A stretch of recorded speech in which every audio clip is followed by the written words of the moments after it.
നമസ്കാരം. റാഫ്റ്റർ ഫുട്ബോളിലേക്ക് അവർക്കും സ്വാഗതം. രാജകീയം ലിയോ മെസ്സി, ഗംഭീരം ലിയോ മെസ്സി. വാവ്, തകർപ്പൻ വിജയം അർജൻറ്റീന വേൾഡ് കപ്പിലെ തങ്ങളുടെ ആദ്യ മത്സരത്തിൽ നേടിയിരിക്കുന്നു. ഈ വേൾഡ് കപ്പിൽ ഒരു ലാറ്റിൻ അമേരിക്കൻ ടീം നേടുന്ന ആദ്യ വിജയമാണ്.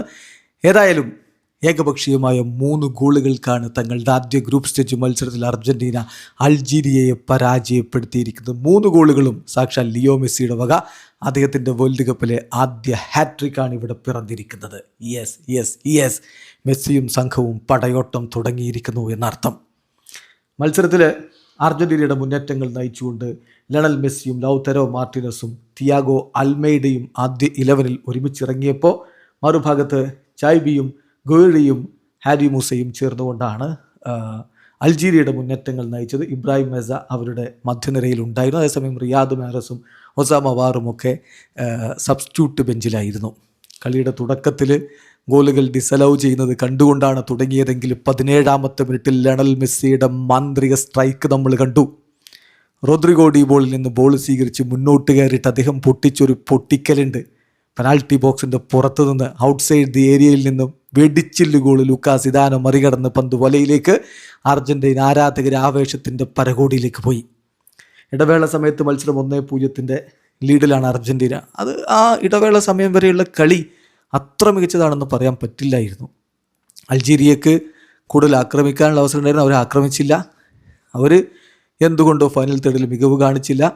ഇപ്പം മെസ്സിയുടെ 17-ാമത്തെ മിനിറ്റിലെ ഗോളിന് ശേഷം പിന്നെ അർജൻറ്റീന ഒരു ഷോട്ട് ഉതിരിക്കുന്നത് 41-ാമത്തെ മിനിറ്റിലാണ്. അപ്പം അങ്ങനെ പോയൊരു ഫസ്റ്റ് ഹാഫാണ്. പക്ഷേ സെക്കൻഡ് ഹാഫിൽ വീണ്ടും നമ്മൾ മെസ്സി മാജിക്ക് കാണുന്ന കാഴ്ചയാണ് ഉണ്ടായത്. അർജൻറ്റീന സെക്കൻഡ് ഹാഫിൻ്റെ തുടക്കത്തിൽ വിങ് ബാക്കിനെ മാറ്റിക്കൊണ്ടാണ് അവർ സ്റ്റാർട്ട് ചെയ്യുന്നത്. അതായത് മൊണ്ടിലിനെ പിൻവലിച്ച് മോളിനെ കൊണ്ടുവന്നു. മത്സരം പുരോഗമിക്കവേ നിക്കോ ഗോൺസാലസ് വന്നു തിയാഗോ അൽമൈഡയ്ക്ക് പകരം. അതുപോലെ ലൗട്രോക്ക് പകരം ഹുലിയൻ അൽവാരസും വന്നു. പിന്നെയാണ് ലയണൽ മെസ്സിയുടെ 60-ാമത്തെ മിനിറ്റിലെ ഗോൾ വന്നത്. അതൊരു അവസരം മുതലെടുത്ത ഗോളാണ്. സംഗതി അലക്സിസ് മാക്കലിസ്റ്ററുടെ കിടലൻ ഷോട്ട് ലൂക്കാസ് ഇദാൻ തടയുന്നതിൽ പിടിച്ചു. അദ്ദേഹം തടഞ്ഞെങ്കിലും അത് റീബൗണ്ടായിട്ട് വന്നു. തക്കം പാർത്ത ലയണൽ മെസ്സി മുന്നോട്ട് കയറി വന്ന് അത് വലയിലേക്ക് എത്തിക്കുകയായിരുന്നു. പിന്നാലെ 2 ഗോളിന് പുറകിൽ പോയതുകൊണ്ടാവണം പെറ്റ്കോവിച്ച് സബ്സ്റ്റിറ്റ്യൂഷനുകളിലേക്ക് പോയി. ഒസാമ വാറിനെ കളിക്കളത്തിലേക്ക് വിട്ടു. അതുപോലെ തന്നെ ഏറ്റവും പ്രധാനമായിട്ട് റിയാദ് മെഹ്റസിനെ കളിക്കളത്തിലേക്ക് വിട്ടു.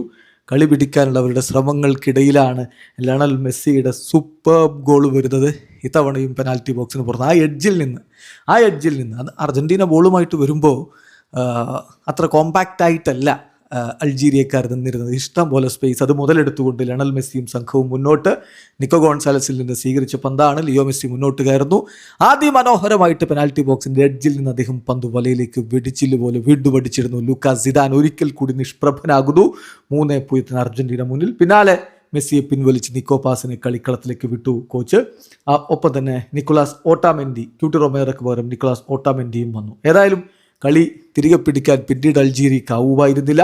മത്സരം ഏകപക്ഷീയമായ 3 ഗോളുകളുടെ തകർപ്പൻ വിജയത്തോടുകൂടി അർജൻറ്റീന ആഘോഷമാക്കി മാറ്റിയിരിക്കുന്നു. വീഡിയോ അവസാനിക്കുന്ന ഫുട്ബോൾ ലോകത്ത് കൂടുതൽ വിശേഷങ്ങളുമായി റാഫ്റ്റോക്സ് എത്താം.